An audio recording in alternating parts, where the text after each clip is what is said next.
पैसे कमाने के लिए आपको मैथ्स में टॉपर होना ज़रूरी नहीं और अमीर बनने के लिए एमबीए या शेयर मार्केट का उस्ताद होना भी ज़रूरी नहीं। असली खेल है आपका व्यवहार, और यही बात आपको बताएगी ये किताब द साइकोलॉजी ऑफ मनी, यानी पैसे की समझ। नमस्ते दोस्तों, मैं हूँ गोविंद और आप सुन रहे हैं फाइनेंस की राह। आज से हम शुरू कर रहे हैं एक ऐसा सफ़र जहां हम जानेंगे कि पैसा कमाने, बचाने और बढ़ाने में असली फ़र्क कैसे आता है, हमारी सोच, आदतों और फैसलों से।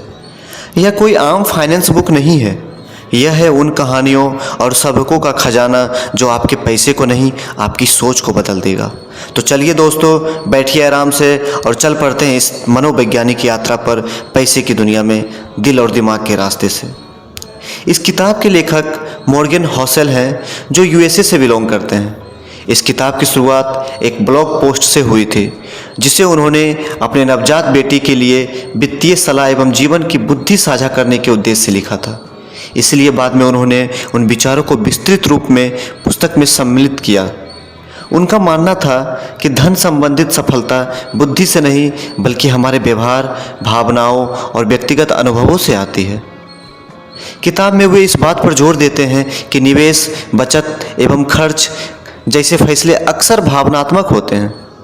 किताब में विभिन्न व्यक्तियों और ऐतिहासिक उदाहरणों के माध्यम से बताया गया है कि कैसे योग्यता से अधिक आपका व्यवहार अहम भूमिका निभाता है।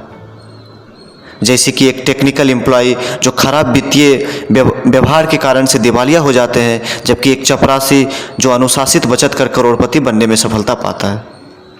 होसेल का मानना है धन का असली उद्देश्य फ्रीडम एवं ऑप्शन देना है, यानी वह जो हमें टाइम, ऑप्शन एवं खुशियाँ लाने की आज़ादी देता है। शुद्ध आय की तुलना में जीवन की गुणवत्ता को महत्व देना चाहिए। इस पुस्तक की खासियत यह है कि यह सिर्फ निवेश की जानकारी नहीं, बल्कि यह जीवन के उस पहलू पर भी ध्यान केंद्रित करती है जो हमारी फाइनेंशियल सोच, हैबिट्स एवं डिसीजंस को भी प्रभावित करती है। तो आइए हम आते हैं पहले अध्याय की तरफ। पहला अध्याय का नाम है नो वंस क्रेजी, कोई पागल नहीं होता। क्या आपने कभी सोचा है कि एक चपरासी करोड़पति कैसे बन सकता है और एक हाईली एजुकेटेड इंजीनियर बर्बाद क्यों हो सकता है? जवाब मिलेगा इस किताब में, और हम हर शब्द आपके लिए लाए हैं एकदम सच्ची कहानियों के साथ। मान लीजिए आपके पास 5 करोड़ रुपए हैं और आपको फैसला लेना है कि अब आपको इस पैसे को क्या करना है। तो कोई शेयर मार्केट में लगाएगा, कोई नई गाड़ी खरीदेगा, कोई गांव जाकर खेत लेगा और कुछ लोग पूरी दुनिया घुमाएंगे। लेकिन सबका जवाब अलग क्यों? क्या कोई पागल है? नहीं, क्योंकि पैसा हमारे दिमाग से नहीं, हमारे अनुभव और सोच से चलता है। और यही सिखाता है पहला पाठ कि कोई भी पागल नहीं होता। हर इंसान का पैसा कमाने, खर्च करने और बचाने का तरीका अलग होता है, और ये तरीका तय होता है उसके जीवन के अनुभवों से। एक इंसान जो 1970 में पैदा हुआ और जिसने 1980 की मंदी देखी, वह हमेशा शेयर मार्केट में डर डर के पैसा लगाएगा। वहीं एक और इंसान जो 1990 के बाद पैदा हुआ, जिसने शेयर मार्केट की ग्रोथ देखी, वो बिना डरे निवेश करेगा। अब बताइए, दोनों सही है या दोनों गलत है?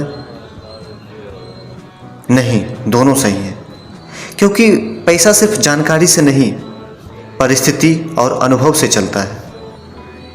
हम अक्सर दूसरों को देखकर सोचते हैं, इसने ऐसा क्यों किया, ये तो मूर्खता है। लेकिन शायद वो फैसला उसने अपने डर, अपने अनुभव या अपने लक्ष्य के हिसाब से लिया हो। लेखक कहते हैं पैसे की दुनिया में तर्क और भावना दोनों चलते हैं, और कोई भी इंसान अपने नज़रिए से पागल नहीं होता। इसीलिए जब आप किसी को महंगे फ़ोन, कार या फालतू चीज़ों पर पैसा उड़ाते देखें, तो पहले समझिए उसका अनुभव क्या रहा होगा। शायद उसके लिए वो चीज़ मायने रखती हो। पैसे के मामले में कोई भी इंसान मूर्ख नहीं होता। हर कोई अपनी ज़िंदगी, अपने डर, अपने सपने और अपने अनुभवों के आधार पर फैसले लेते हैं। पैसे सिर्फ दिमाग नहीं, व्यवहार और अनुभव का खेल है। दूसरों के फैसले को जज ना करें, समझने की कोशिश करें। तो अगली बार जब कोई ऐसा निवेश करे जो आपको पागलपन लगे, तो एक पल रुक कर सोचिए, शायद वो आपके जैसा नहीं, लेकिन आपके नज़रिए से, लेकिन वो अपने नज़रिए से 100% सही है। यही है लेसन 1, कोई भी पागल नहीं होता। दोस्तों, साइकोलॉजी ऑफ मनी बुक का पहला चैप्टर नो वंस क्रेजी की जो 10 महत्वपूर्ण बातें जो हमेशा हमें याद रखनी चाहिए। पहला बात कि हर इंसान पैसे को लेकर अलग सोचता है। जैसे कोई सैलरी आते ही खर्च कर देता है तो कोई बचा कर रखता है। क्यों? क्योंकि किसी ने गरीबी देखी होती है तो वह बचत करता है, और किसी ने पैसे की कमी नहीं देखी, वह खर्च करने में हिचकता नहीं। दूसरा जो पॉइंट हमें याद रखनी चाहिए कि सब अपनी सोच के हिसाब से फैसले लेते हैं। उदाहरण के लिए आप देख सकते हो कि कोई एफडी में पैसे रखता है क्योंकि वो उसे सुरक्षित लगता है, तो कोई शेयर मार्केट में पैसा लगाता है क्योंकि उसे ज़्यादा रिस्क लेकर ज़्यादा रिटर्न चाहिए। तो दोनों के हिसाब से वह सही है। तीसरा पॉइंट जो है, हम वही सीखते हैं जो हमने देखा है। उदाहरण के तौर पे अगर आप देखते हैं कि जिसने अपने पापा को शेयर मार्केट में नुकसान खाते देखा होगा, वो हमेशा शेयर मार्केट से डरेगा, लेकिन जिसने अपने रिश्तेदार को शेयर मार्केट से पैसे कमाते देखा, वह शेयर मार्केट में पैसा लगाना चाहता है। चौथा पॉइंट जो है कि जैसा दौर देखा वैसा ही डर या भरोसा बन जाता है। जिसने महंगाई का समय देखा वह पैसे की वैल्यू समझता है। जिसने मंदी में नौकरी खोई वह इमरजेंसी फंड बनाना सीखता है। पांचवा पॉइंट है कि किस्मत का भी रोल होता है। दो लोग एक ही शेयर मार्केट में निवेश करते हैं, दो लोग एक ही शेयर में निवेश करते हैं, एक ने सही समय पर बेच दिया और मुनाफा कमाया, दूसरा थोड़ा लेट बेचता है और घाटा खा जाता है। यहाँ मेहनत दोनों ने की, पर किस्मत ने एक का साथ दिया। पैसे संभालने का तरीका सबका अलग अलग होता है।